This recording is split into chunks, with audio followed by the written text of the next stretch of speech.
¿Qué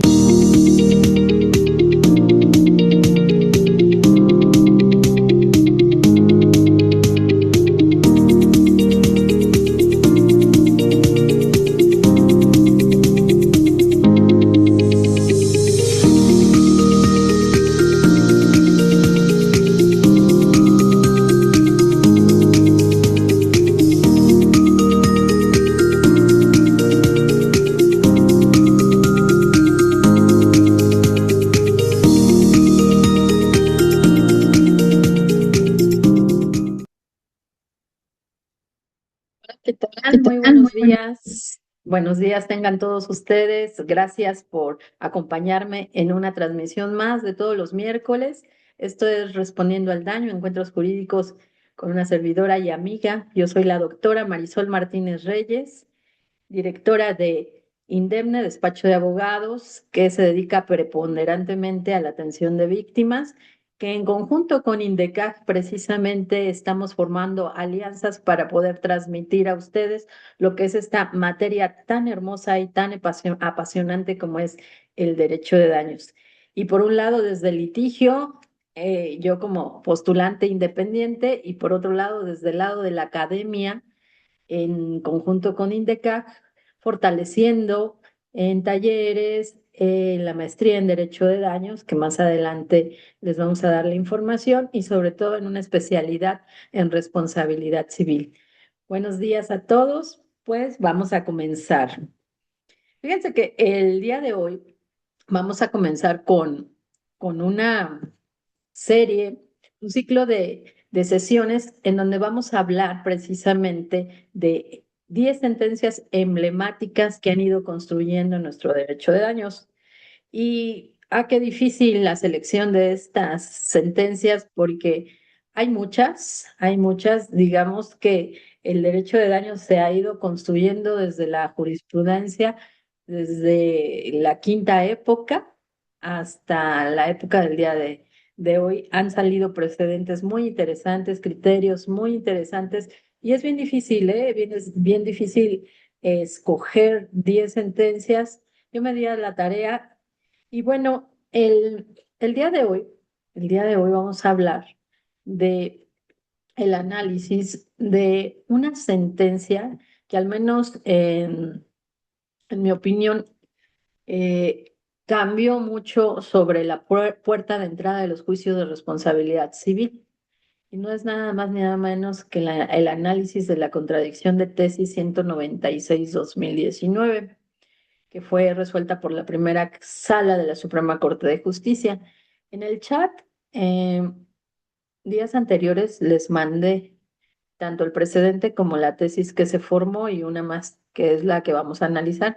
Si algunos de los compañeros que nos están escuchando todavía no se suman al chat, ahorita Ale les va a subir la liga para que se sumen. Ahí les voy a estar dotando de contenido, sobre todo de las sentencias que vamos a analizar antes, para que ustedes sepan el contexto, y después de la sesión les voy a mandar también material importante. Y entonces, antes de entrar a la forma, al análisis oral de esta sentencia, quiero comentarles el contexto que se vivía, ese dato histórico sobre quién podía demandar, ¿no? En un juicio de responsabilidad civil cuando la víctima fallecía. Y la ley decía de manera toral en el artículo 1915 del Código Civil y sus homólogos en alguna otra entidad que la indemnización en caso de muerte pertenecía o se transmitía por vía sucesoria.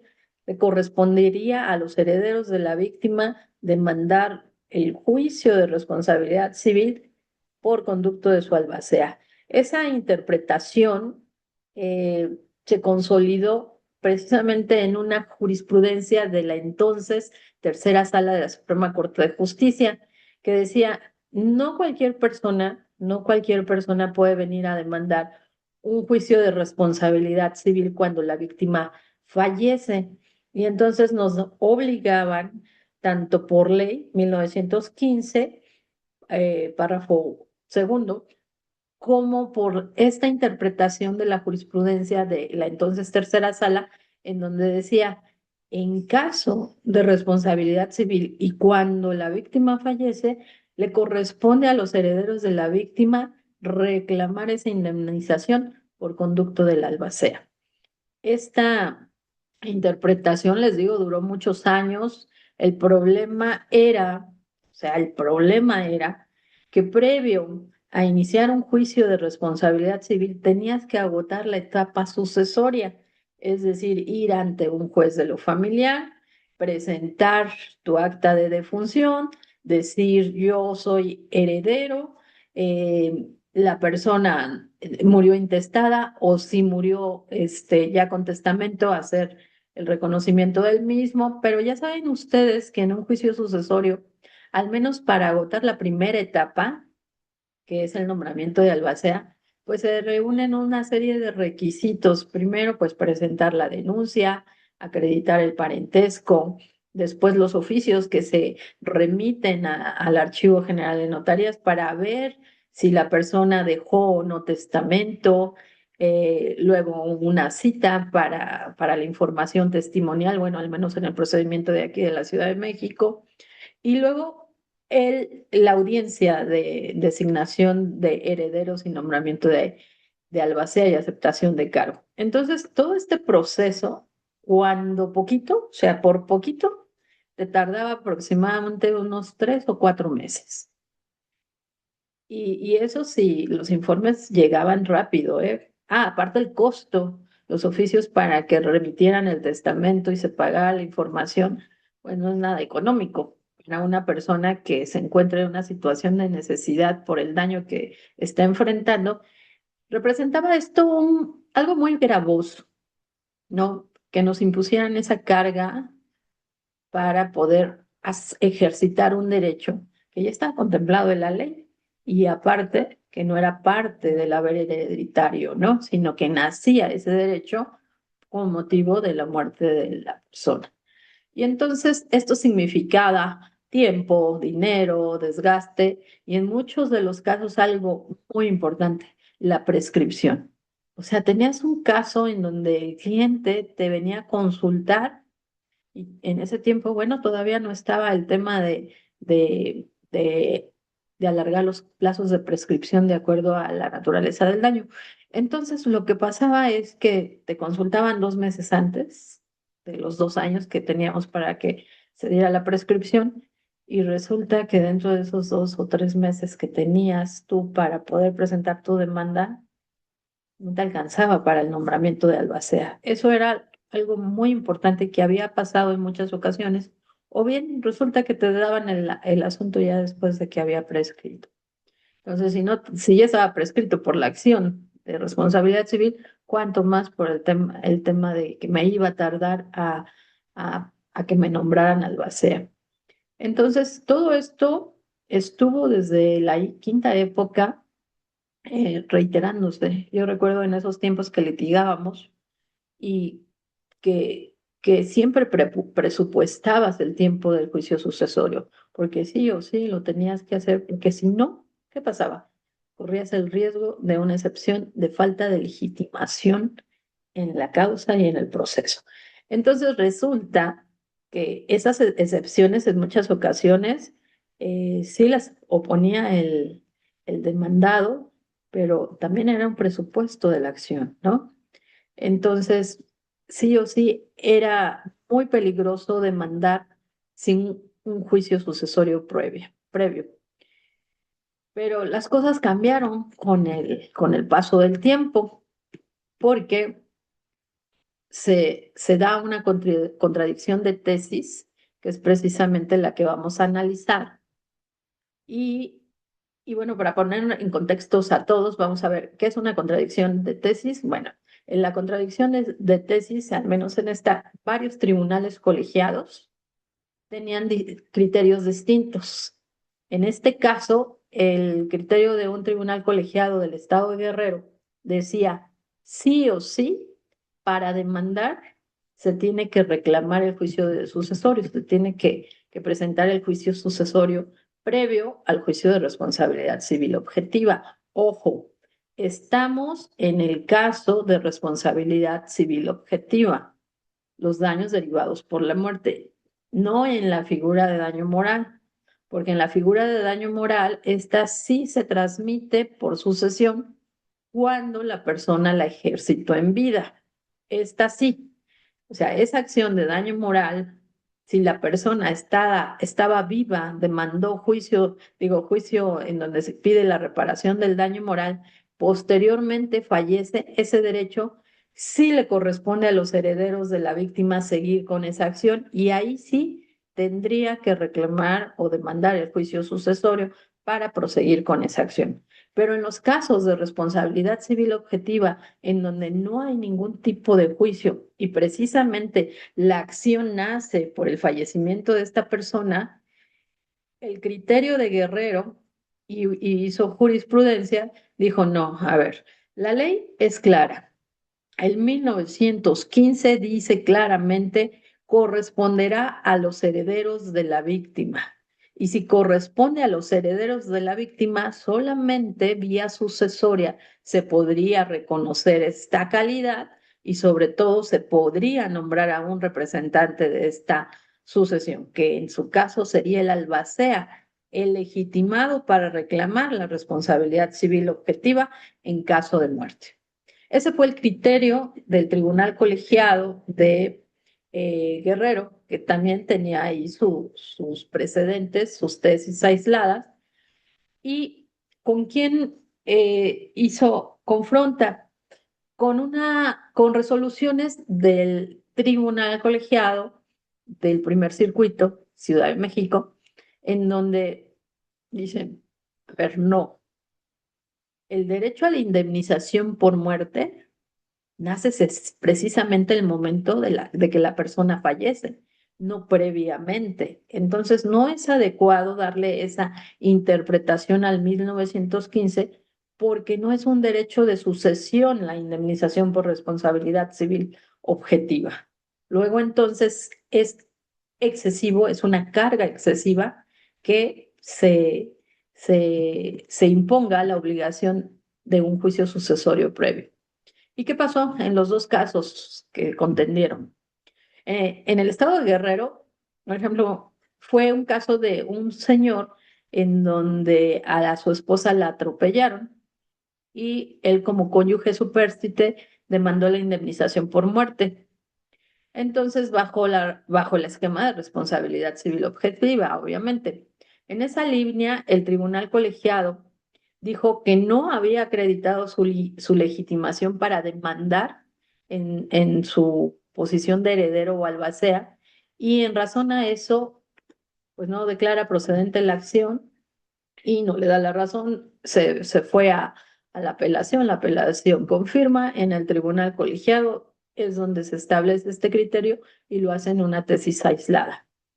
En México, ¿qué pasó? Otros tribunales fueron en el sentido contrario, en donde dijeron que la indemnización no forma parte del caudal hereditario, no nace de la afectación, pues, más bien nace por la afectación de la familia y no pueden obligar al juicio sucesorio como requisito previo para que le den la acción, porque esto obstaculizaría la justicia pronta y expedita. Y entonces había dos rutas, ¿no? La primera, la literal, ¿no? La de Guerrero, que dice, herederos significa herederos ya declarados y que deben de comparecer en su caso por la albacea. Y la segunda ruta la teníamos en una interpretación más amplia, en donde decía, heredero significa familiares con potencialidad hereditaria. Basta acreditar el parentesco sin exigir juicio sucesorio. Entonces, vean estas dos posturas que a cuál le da la razón, ¿no? Porque si la literalidad de la norma decía le pertenece a los herederos por conducto de su albacea, ¿por qué tendría que haber una interpretación distinta si la ley es clara? Nos hablaba de un principio rector esta tesis, pero también desde una perspectiva de interpretación conforme.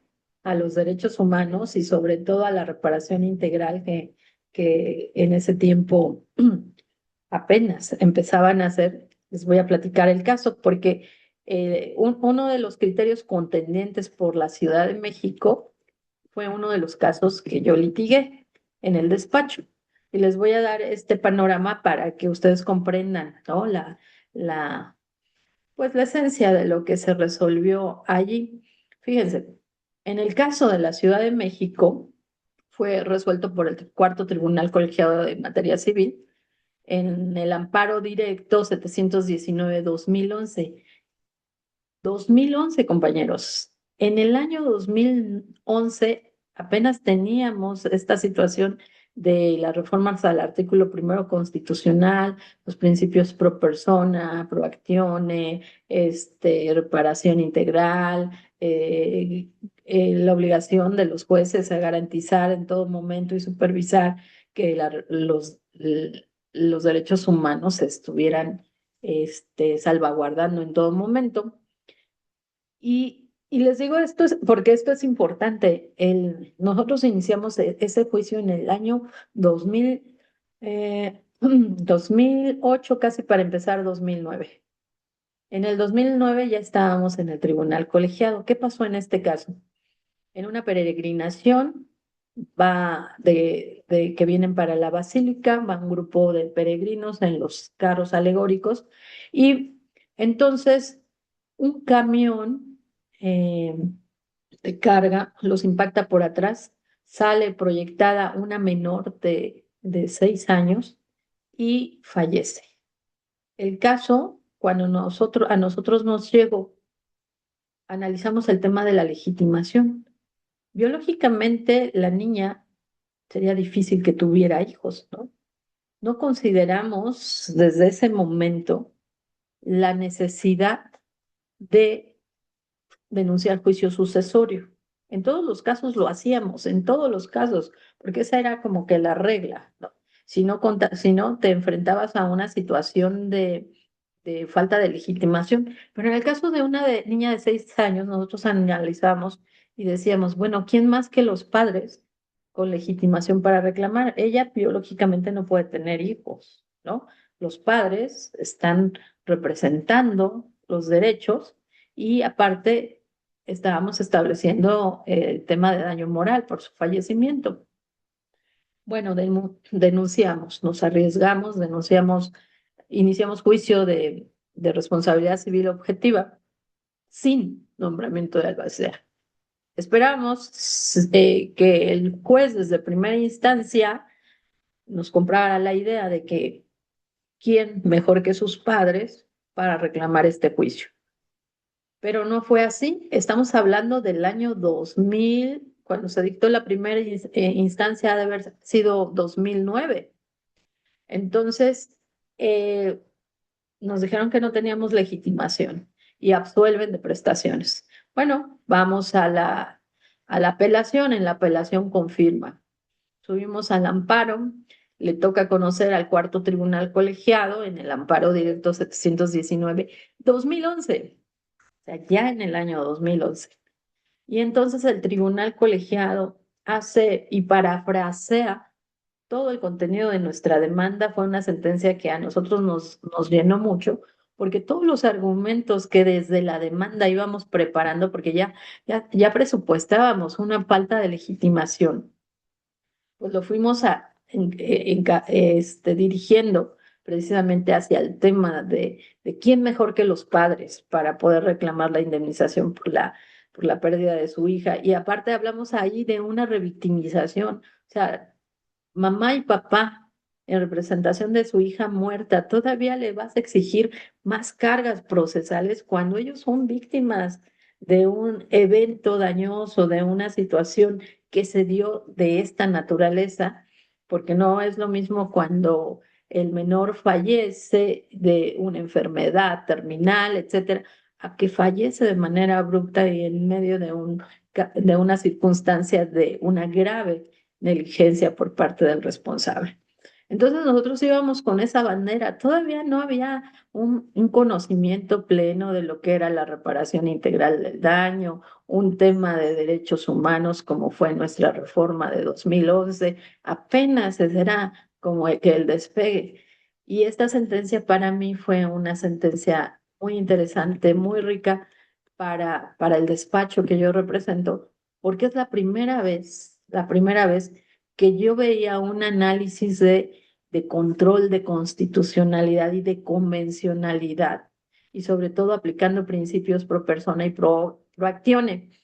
Entonces, cuando yo la leí, de verdad, me, me daban ganas de colgarla en un cuadro en mi oficina, porque fue muy rica este criterio.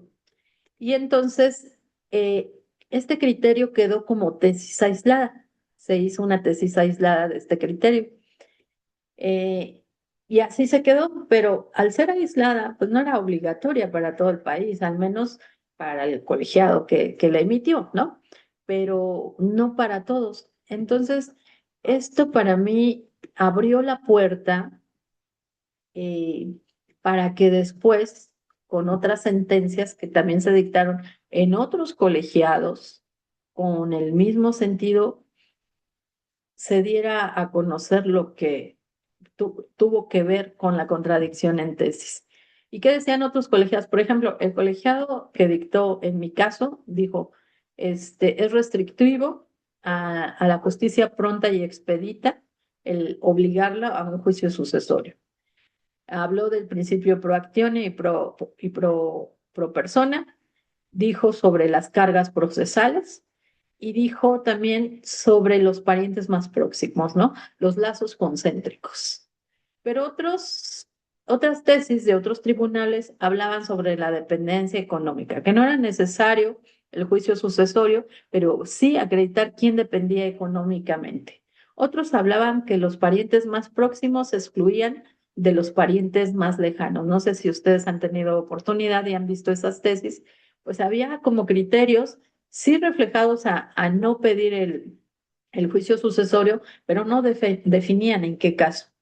Y Guerrero de plano decía, no, juicio sucesorio nunca. La ley es súper clara y no hay un lugar a interpretación diversa. Entonces, ¿qué hace la primera sala en esta resolución de la contradicción de tesis 196? Este, en esencia, lo que hace es que si una lectura literal puede dar certeza, lo que resuelve ella es que no se puede imponer si se produce una restricción prolongada a un derecho de acción. ¿Qué quiere decir esto? Si es cierto, dice, que la ley dice que los herederos de la víctima, ¿no? Que esta indemnización le corresponderá a los herederos de la víctima. Es cierto, lo dice la norma y pareciera que no debería de dar interpretación, pero cuando esta lectura literal al precepto produce una afectación desproporcionada a un derecho de acción, como es el derecho a pedir una indemnización, entonces se debe de hacer un razonamiento clave y ponderar cuáles son los derechos que se deben de privilegiar. Y entonces dice, hace este análisis que en el caso de muerte, la reparación del daño no nace del fallecimiento para transmitirse por mortis causa, como es en el caso del daño moral, que les expliqué que cuando tú demandas daño moral y después fallece la persona que demandó, entonces este derecho sí se transmite en mortis causa, porque ya lo había ejercitado la persona. Pero en el caso de responsabilidad objetiva, el nacimiento de este derecho no es previo a la muerte de la persona, sino posterior. Y como esto nace posteriormente, no puedes reclamar como presupuesto procesal, sería grave que te impusieran la obligación de realizar juicio sucesorio. Entonces, nace directamente de quienes sufren el daño patrimonial precisamente por esa muerte, ¿no? Y por eso exigir el juicio sucesorio como requisito previo dice, es un exceso, impone cargas, impone costos y puede volver nugatorio un derecho de acción, además de que los plazos de prescripción se deben de cuidar. Y si por pedirte que hagas un juicio sucesorio vienes y tu acción ya está prescrita, pues es un derecho más que se le está nugando a la parte reclamante. Y entonces la contradicción de tesis fija este criterio. Dice, cuando la ley dice herederos, para los efectos de legitimación activa, no debe interpretarse literalmente como herederos ya declarados en la sucesión, en su caso representados por el albacea. Debe de entenderse que los familiares llamados a heredar por sucesión legítima son los que están legitimados para reclamar la vía, y lo único que deben de hacer estos familiares no es exhibir un juicio sucesorio, sino basta con acreditar el entroncamiento filial con la víctima, es decir, las actas de nacimiento, la acta de matrimonio, en el caso de que no fuera casado, tuviera hijos, bueno, los padres de la persona, quiénes fueron o quiénes son sus progenitores de la persona fallecida, ellos son los que están legitimados a reclamar. Entonces la primera sala de la Suprema Corte de Justicia es claro, donde dice, ¿quién puede iniciar juicio de responsabilidad civil? No es necesariamente quien será indemnizado al final, sino quien acredite en el fondo, según lo que probó, el daño y el perjuicio. Finalmente, la primera sala abandona ese criterio, lo interrumpe el criterio de la jurisprudencia de Guerrero, que es la 21 diagonal 92, en donde decía que los herederos son los únicos legitimados para reclamar la indemnización. Y entonces, esta sentencia o esta interpretación en una contradicción de tesis que se hace ya obligatoria para todos, ¿qué cambia en la práctica para los que litigamos juicios de responsabilidad civil? Primero, la demanda ya no se cae de manera automática cuando no acompañamos la declaratoria de herederos, que era algo súper común en esos tiempos. Antes del 2011, era requisito indispensable. Tú cuando te llegaba un caso presupuestabas, decía, ¿cuánto tiempo tengo para el juicio sucesorio? Y en lo que presentabas juicio sucesorio, en paralelo ibas construyendo tu teoría del caso, ibas haciendo tu investigación para la presentación de la demanda, porque no podías presentarla si no tenías el nombramiento de albacea. En los casos que teníamos ya muy encima del término de prescripción, lo que hacíamos era acompañar el escrito de la denuncia ya presentado con sello. Señor juez, te digo que todavía no lo tengo, pero en cuanto me lo den, te lo, te lo exhibo. Y a veces había prevención. Una que otra el juez dijo, bueno, pues yo no voy a avanzar hasta que me lo traigas, suspendo. Había criterios diferentes que nos resolvían, pero siempre, siempre, siempre el requisito era que teníamos que exhibir juicio sucesorio. Entonces, eso es lo que cambia después de la contradicción de tesis. Se reduce el riesgo de una justicia tardía. ¿Por qué? Porque pues ya no agotas el tiempo del desgaste procesal en un juicio sucesorio, ¿no? Obligando a la familia a que se esperara. O muchas veces te decían, bueno, es que tengo que contratar a otro abogado en familiar para que me denuncie el juicio sucesorio. Usted no me lo puede hacer. Y entonces era otra situación. Nosotros normalmente les apoyábamos en ese trámite. Dentro de nuestro contrato de prestación de servicios se incluía también el trámite del juicio sucesorio únicamente al tema del nombramiento de albacea, a la primera etapa. Entonces les incluíamos precisamente porque cuando tú le pedías la documentación, le decía, "Ay, necesito que me traiga juicio sucesorio", decía, entonces tengo que contratar otro abogado, pagarle a otro abogado para que me haga este trámite.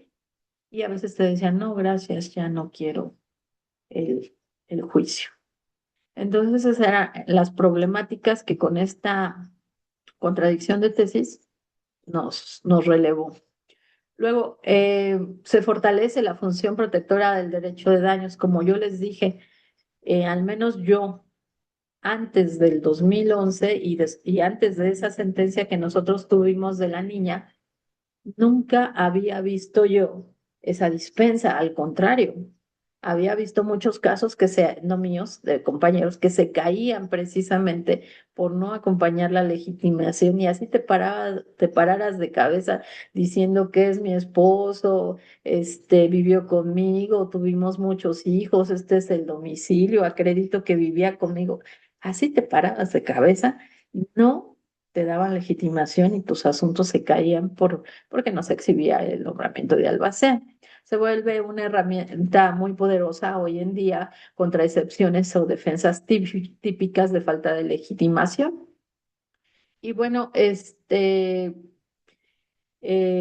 algo importante también es que la sala señala que en la legitimación activa no opera la regla de el pariente más próximo excluye al más lejano. Este criterio ya como que cayó en desuso. Tratándose del derecho a ser reparado, pueden concurrir varios familiares que estimen haber sufrido un daño material, pero lo que se tiene que acreditar, desde luego, es el daño, perjuicio, lucro cesante, daño emergente, etcétera, para poder tener derecho a esta reclamación.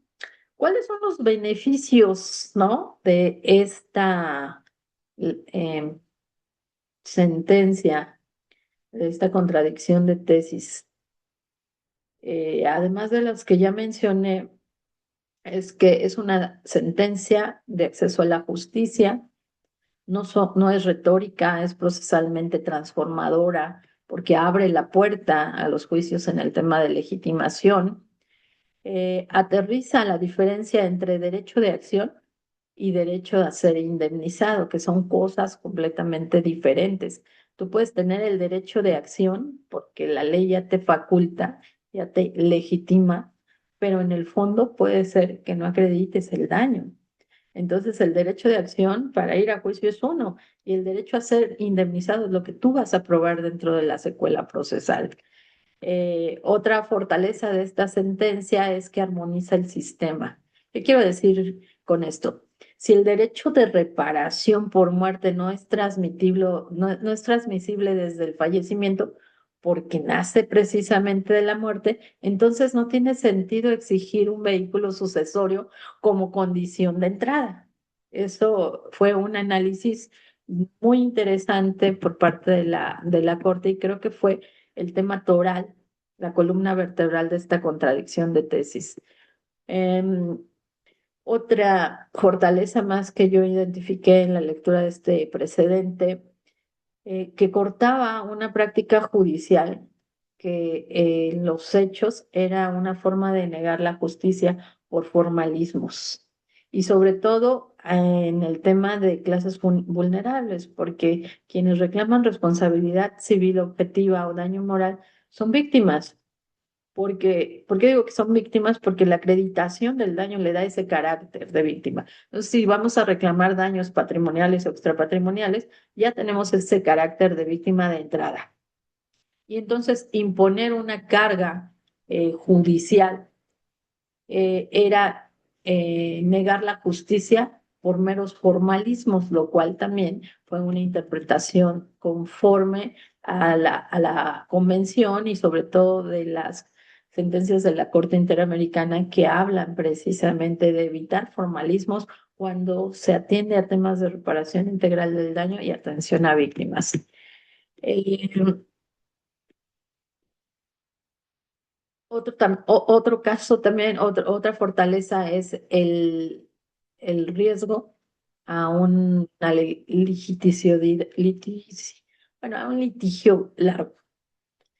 ¿Qué hacían la parte demandada en muchos de los casos? Decían, bueno, entre más largo sea el proceso, más fácil o más oportunidad hay de que la parte actora se aburra y ya no quiera continuar con ese trámite. Y sobre todo si le impones esa carga de que previo a que presentes tu demanda tienes que agotar juicio sucesorio, las personas definitivamente ya no querían, ¿eh? Les decías, tráigame juicio sucesorio y decían, bueno, después regreso cuando ya lo tenga. Y a veces ya no regresaban. Nosotros, como les digo, lo que hacíamos era incluirlo dentro del contrato de prestación de servicio.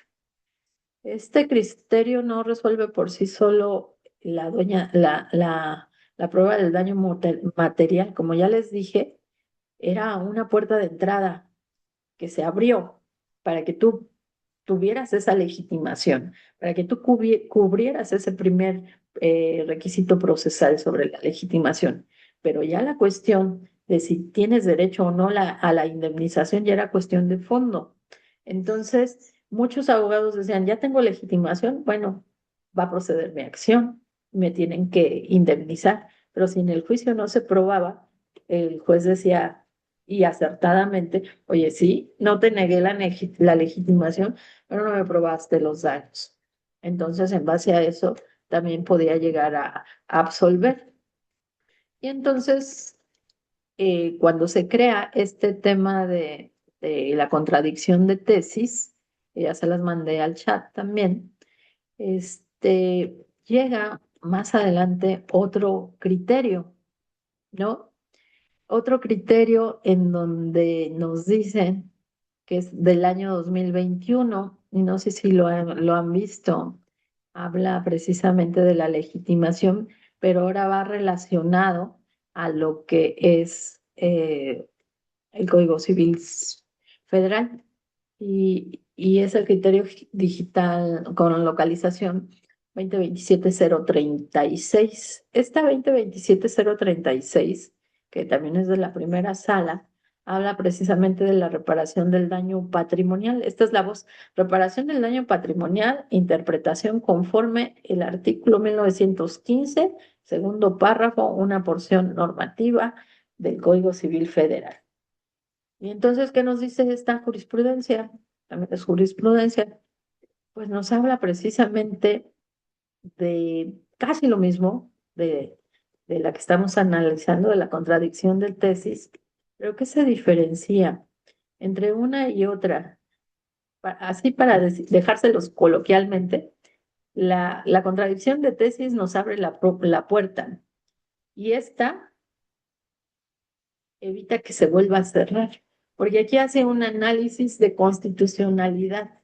En la primera hace un análisis de la cuestión procesal y en esta se analiza la constitucionalidad y la convencionalidad del artículo 1915, su párrafo donde dice que corresponderá a los herederos de la víctima.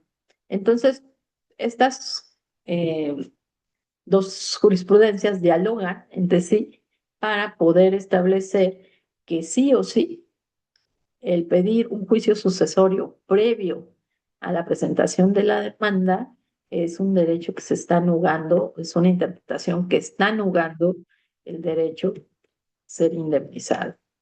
Entonces, estos dos criterios se armonizan y la verdad es que en beneficio de la víctima, ¿no? ¿Por qué? Porque al final del día lo que se busca siempre es la protección del derecho, la justicia pronta y expedita, evitar cargas procesales y excesivas a un grupo de clases vulnerables, como es el caso de las víctimas. Y esta jurisprudencia, la verdad es que en el ámbito procesal es oro porque nosotros que litigamos muchos años presentando juicios sucesorios previos, realmente sí representaba un real desgaste. Hoy en día ustedes lo tienen eh, ya digerido gracias a estos planteamientos que se han venido realizando. Es que la jurisprudencia no la hacen los jueces, la hace la Suprema Corte de Justicia. Formalmente sí, pero es gracias a los casos que se presentan, a los casos que se debaten ante los tribunales y sobre todo los planteamientos de legalidad, constitucionalidad y todo eso que se hace desde el inicio y se llega hasta el fin. Sin una técnica adecuada, yo creo que no llegarían los casos a la corte, no habría contradicción de tesis, porque si no sabes amparo, si no sabes hacer tus planteamientos, tus conceptos de violación de manera adecuada, es muy difícil que puedas hacer, que te puedan analizar tu caso, ¿no? En la corte o en un tribunal colegiado si no tienes la base, sobre todo porque el derecho civil no tiene suplencia de la queja, al menos en casos de infantes y todo esto, sí, pero es litis cerrada, es derecho estricto. Entonces, al final del día, tienes que ser un buen amparista para llegar y hacer esos planteamientos de constitucionalidad y precisamente llegar a ser un tema de contradicción de tesis. Y bueno, esta contradicción de tesis dio lugar a la jurisprudencia 89, diagonal 2019, que fue la que ya analizamos, pero años más tarde, como les dije, la primera sala emitió jurisprudencia, que es la 106/2023. Fíjense, es muy reciente, 2023. Y la pregunta es, ¿por qué otra? ¿No? ¿Acaso la primera no era suficiente, no analizó, se contradice en una y otra? Pues la respuesta ya se las dije. Una abre la puerta y otra evita que se cierre, porque la primera habla de cuestiones procesales y la segunda, precisamente, habla de una interpretación constitucional y convencional respecto a ese derecho que era la protección de, de las víctimas cuando la persona fallece en los juicios de responsabilidad civil objetiva. Ojo, juicios de responsabilidad civil objetiva. Estamos en responsabilidad civil objetiva, porque en la cuestión de daño moral sí se transmite mortis causa cuando la persona ejercitó la acción en vida. Entonces, este es el criterio que les vine a traer a la mesa, que ya lo tienen en el chat para que si no tuvieron oportunidad de leer el precedente completo, es un poquito largo, pero dio lugar a dos tesis, bueno, dos jurisprudencias, que bueno, ya les dije, que es con el registro digital 29359. Esa es la contradicción de tesis. Repito, registro digital 29359, contradicción de tesis 196, diagonal 2019, es de la décima época y de la primera sala de la Suprema Corte de Justicia. La encuentran con la voz responsabilidad civil objetiva. En caso de muerte, los familiares de la víctima y no solo sus herederos legalmente declarados en la sucesión tienen legitimación activa para reclamar la indemnización respectiva. Y la segunda de las la más reciente es la 2027-036 de la primera sala, décima época, eh, y da lugar a la tesis 106, diagonal 2023, que la voz habla así: reparación del daño patrimonial, interpretación conforme del artículo 1915, segundo párrafo, última porción normativa del Código Civil Federal. Y bueno, interesantísimas. Ya estamos en el tiempo de poder ver sus preguntas, pero antes les quiero comentar que INDECAJ va a abrir curso de maestría de daños el día próximo 27 con una conferencia magistral, 27 de febrero es la conferencia magistral de el inicio de nuestro nuevo grupo de maestría en daños. Las clases van a empezar en marzo, ahí tienen la información. El 4 de marzo del 2026 vamos a iniciar clases. Esta maestría es completamente virtual. Se va a impartir los días miércoles y jueves de 6:30 a 9 de la noche y va a tener una duración de 2 años.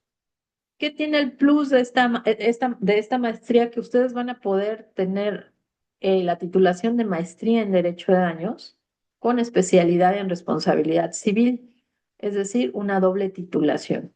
Si ustedes desean nada más la maestría en Derecho de Daños, bueno, se titulan como maestros en Derecho de Daños, pero tienen esa opción de tener la especialidad también en responsabilidad civil. Iniciamos con conferencia magistral el 26 de febrero y clases virtuales a partir del 4 de marzo. Completamente virtual, y les voy a decir por qué virtual, porque tenemos ponentes internacionales. La maestría en Derecho de Daños que INDECAJ eh, aporta tiene ponentes internacionales porque el derecho de daños ha tenido un desarrollo muy importante en otros países como Argentina, Colombia, Perú. De verdad, ellos han escrito, han investigado, han modificado su legislación, han tenido realmente un desarrollo importante.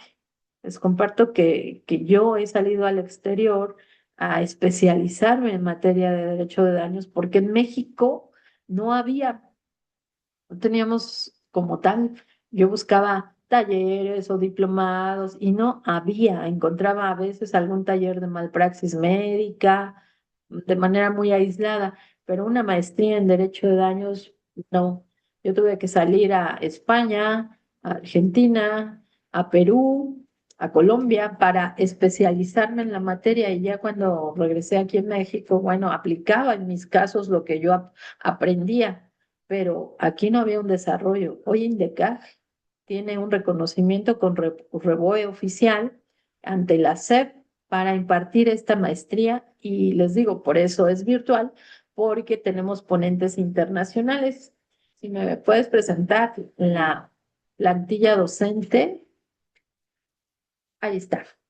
Eh, tenemos ponentes de México y también internacionales. Está Carla Cotini de Argentina, el maestro Jorge Pantoja Bravo de Colombia, que tiene un desarrollo de todo un tratado en derecho de daños muy interesante, el contrato de seguro, daño a la persona, daño a la salud. Él se ha dedicado al derecho de daños durante, yo creo que toda su vida. Está eh, Lucía López Coquet, también de Argentina. Tenemos al maestro Chorres Benavente, que muchos de ustedes a lo mejor ya han tomado clase con él. Tenemos de Ecuador también a Jessica Espinosa, Margarita Rosa de Colombia. Y bueno, también nosotros damos clase, y es una maestría muy rica porque ya hay un plan académico en donde se ve desde derechos humanos, que es donde nace todo este revuelo de lo que es el derecho de daños, hasta una aplicación práctica en los juicios. Es decir, tenemos todo un contexto en la maestría en donde no solamente te vamos a dar doctrina, sino te vamos a decir cómo litigar. Y esta maestría no está destinada únicamente para abogados penalistas o abogados civilistas o que se dedican al derecho laboral. Es transversal, porque si tú te dedicas a cualquier área del derecho y en esa área específica del derecho hay daños, ahí entra el derecho de daños. ¿Qué vas a aprender? Pues vas a aprender sobre cuantificar, vas a aprender sobre cómo pedirlo, vas a aprender qué instancias, qué reglamentos, qué norma aplica, y sobre todo cómo atender un caso de derecho de daños desde el acompañamiento, ya sea de la víctima o bien desde la defensa. O sea, juega para los dos lados, porque si tú conoces el derecho de daños en en su totalidad, puedes hacer un buen desarrollo en el tema de la defensa. ¿Por qué? Porque también se habla no solamente de un lado, de víctimas, sino también se habla del otro aspecto, desde la defensa. Entonces tenemos un plan académico bastante nutrido para que tú puedas aprender derecho de daños, pero no dirigido hacia una materia, sino dirigido al tema de la esencia, a la columna vertebral. El sistema de reparación se ve desde el daño, no se ve desde la competencia, no se ve desde si es penal, civil o familiar, se ve desde el daño a la persona y desde ahí vamos construyendo nuestra teoría del caso y vamos viendo hacia dónde dirigirlo o hacia quién reclamarlo, porque también ese es un tema. Advierto el daño, pero ¿cómo lo hago? ¿A quién voy? ¿A quién demando? ¿Cómo identifico los posibles responsables? ¿Cómo identifico quién puede responder del daño? Todo ese tipo de cosas son lo que nosotros les enseñamos en la maestría para que vayan certeros siempre en sus reclamaciones. Eh, si me puedes ayudar también con el libro, quiero comentarles que a raíz de que solicitamos el REBOE, bueno, yo dije, en México a veces escribimos pocos. Hoy en día ya hay muchos autores mexicanos, compañeros míos, colegas, que también están escribiendo en el tema de derecho de daños. Y bueno, este libro, que es el derecho de daños en México, parte general, yo lo escribí con la óptica de que los alumnos de la maestría pudieran tener el ABC del derecho de daños. Aquí viene temas en los cuales van dirigidos a los, sobre todo a los primeros temas de la maestría y también viene una recopilación de las tesis jurisprudenciales que han ido construyendo el derecho de daños desde la quinta hasta la onceava época, que fue cuando publiqué este libro, se publicó el año pasado. Pero ya de esta nueva época que estamos, que se abrió, la doceava, ya hay bastantes precedentes en tema de daños, así es que voy a hacer una actualización, pero está súper interesante porque va dirigido precisamente a ir aprendiendo qué es el derecho de daños. También los datos de cuándo, de en dónde comprarlos, ahorita Ale nos lo va a pegar en el chat, el link. Se compra en Indecaj, el libro. También afuera del tribunal hay un, hay un hay un señor que se llama Genaro al lado del estacionamiento, donde está los anexos, no el tribunal principal, sino los anexos. Lo que antes era arrendamiento inmobiliario, el señor Genaro al lado del estacionamiento también tiene mi libro, también lo pueden comprar ahí. O si no, pedirlo por Intecac, Intecac se los hace llegar y nada más les cobra el costo de envío para los que no están en la Ciudad de México. ¿Qué más, chicos? Bueno, pues esto es todo. Vamos a las preguntas rápidamente para no detenerlos tanto. Y tenemos una pregunta. Jesús, ¿cómo estás? Qué gusto verte. ¿Le pueden habilitar el micrófono, por favor? Hola maestra, buenos días.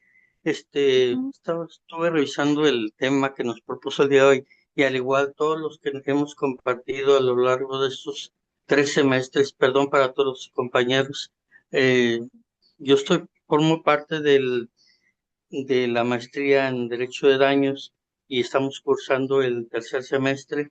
Me ha servido de maravilla.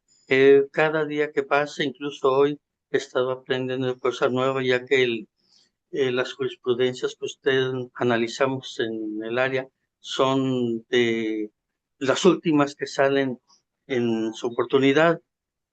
Pues bien, quiero comentarles que ha sido maravilloso para mí el contar con la dirección de la maestra, con la dirección de todos los maestros que nos han estado dando las diferentes cátedras, varios de la América del Sur, con preparación en España, en fin, toda una maravilla. Yo se lo recomiendo, sé que les va a servir muchísimo igual que a mí. Gracias, maestro.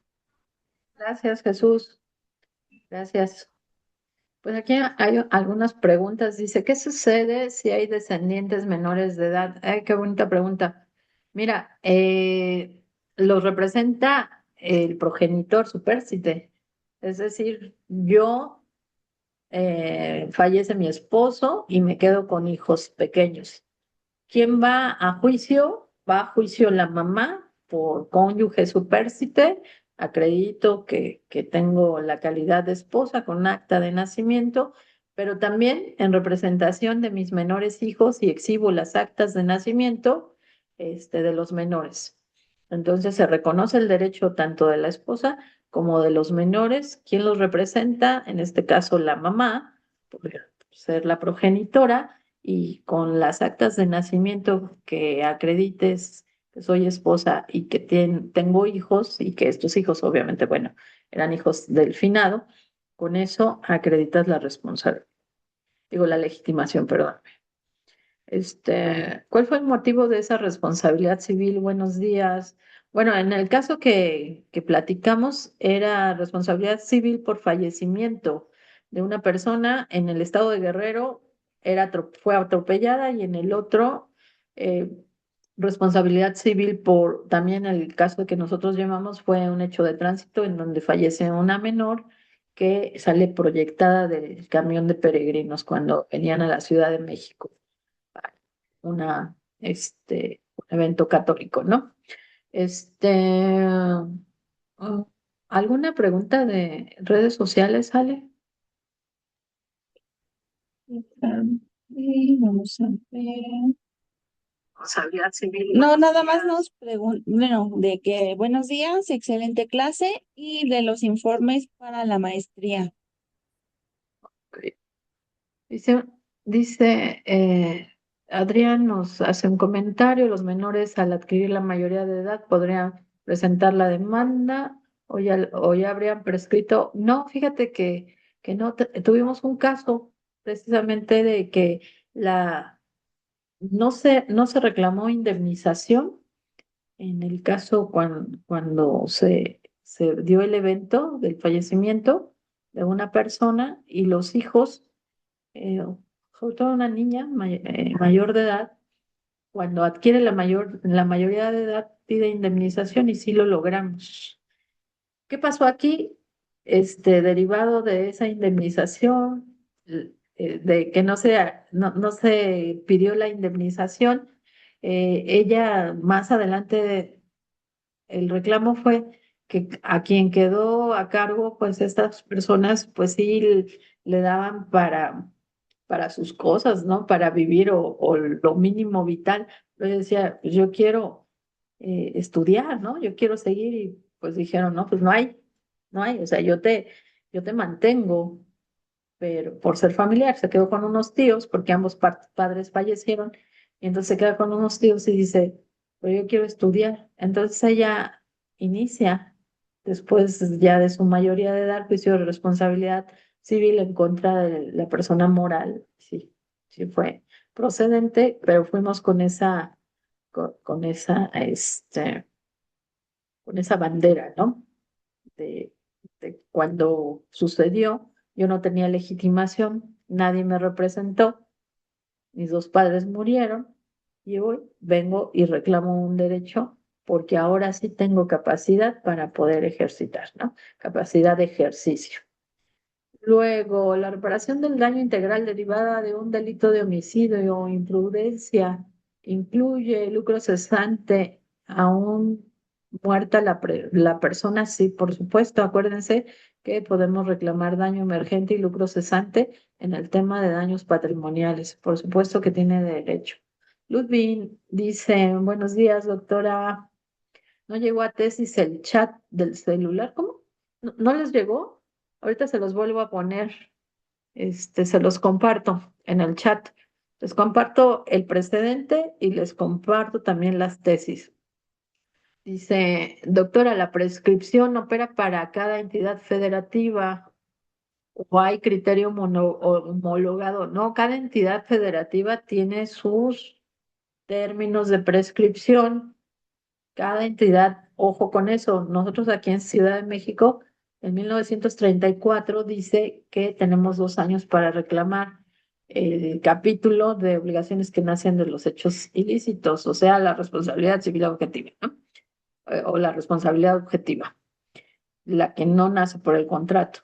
Entonces hay que checar cada código para ver los temas de prescripción y sobre todo el caso concreto, porque se trata de manera diferente si es una reparación del daño derivada de un contrato de seguro, o seguro de vida o seguro de responsabilidad civil, Ese es otro tema, ¿no? Los plazos de prescripción son diferentes. Pero para responsabilidad objetiva, en donde se reclama daño patrimonial, Ciudad de México nos habla de 2 años y cada código tiene de manera diferente, ¿no?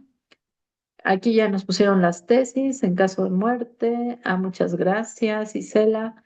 Ya nos pegaron las tesis para que ustedes las vean independientemente. Las vuelvo a publicar en el chat que tenemos de Respondiendo al Daño. Los que no se han sumado todavía a Respondiendo al Daño, súmense. Son después de las transmisiones, siempre doy material que les puede servir a los casos que están postulando.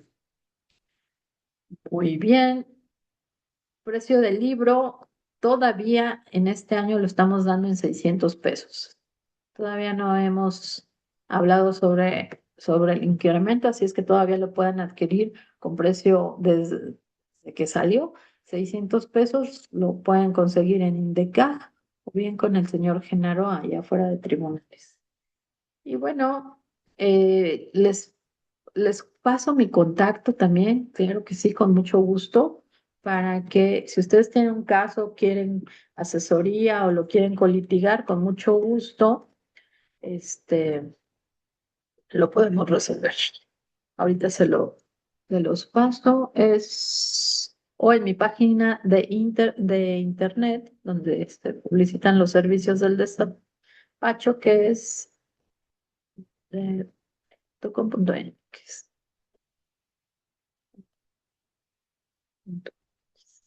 Ok. Pues ahí me pueden consultar. Mm, escribir. Perfecto. Muy bien, compañeros. A ver, aquí hay otra pregunta. Dice, excelente ponencia, muchas gracias. Ya les di mis datos de contacto por si les interesa. Estamos interesados en la maestría. Ok, ahorita les sube Ale en el chat los datos para que se puedan comunicar, puedan matricular y también en el chat de Respondiendo al Daño se los voy a subir para que tengan toda la información completa donde vienen todos los costos y aprovechen porque creo que INDECAC le está dando todavía para quienes se matriculen en el mes de enero y paguen su primera colegiatura una promoción que es entrar gratis a todas sus sesiones, ya sea virtual o bien presencial en cada una de sus sedes. Entonces, todavía estamos en enero, aprovechen esa oportunidad. Si ustedes se matriculan, se inscriben, pagan su primera colegiatura y su inscripción a la maestría, van a tener derecho a ver todas las sesiones de INDECAG. Y ya ven que INDECAG les da de materia civil, penal, compliance, laboral y también en sus sedes, ya sea virtual o presencial. Entonces, siempre INDECAG les da mucha oportunidad para que aprovechen, además de que el costo de la maestría también es súper accesible y súper accesible. Puedo decir que tenemos incluso abogados que se han inscrito en la maestría de otros países. Tenemos de Colombia y tenemos de Ecuador. Y yo les digo, bueno, ¿por qué se inscriben en México, no? Y me dicen, te decimos la verdad, es muy accesible el precio. No hay una maestría más barata y hemos visto, y a mí me consta porque yo hice la maestría en la UBA de Argentina. Universidad de Buenos Aires, pues, está carísima, pero así la hice. Entonces aprovechen la oportunidad y matricúlense, por favor. Creo que ya está en el chat los datos para que ustedes se inscriban y aprovechen la oportunidad de acudir a todas las sesiones o bien verlas virtuales de INDECAG si se inscriben en este mes de enero. Chicos, pues la siguiente transmisión también vamos a hablar de una sentencia que de las 10 que elegí y en donde se pueda analizar un tema de derecho de daños. Entonces, nos vemos el próximo miércoles. Si no tienen ustedes alguna duda, Muchas gracias por conectarse, muchas gracias a los que nos siguen también en redes sociales. Esto fue Respondiendo al Daño y nos vemos el próximo miércoles. Que tengan un excelente día. Hasta luego, bye.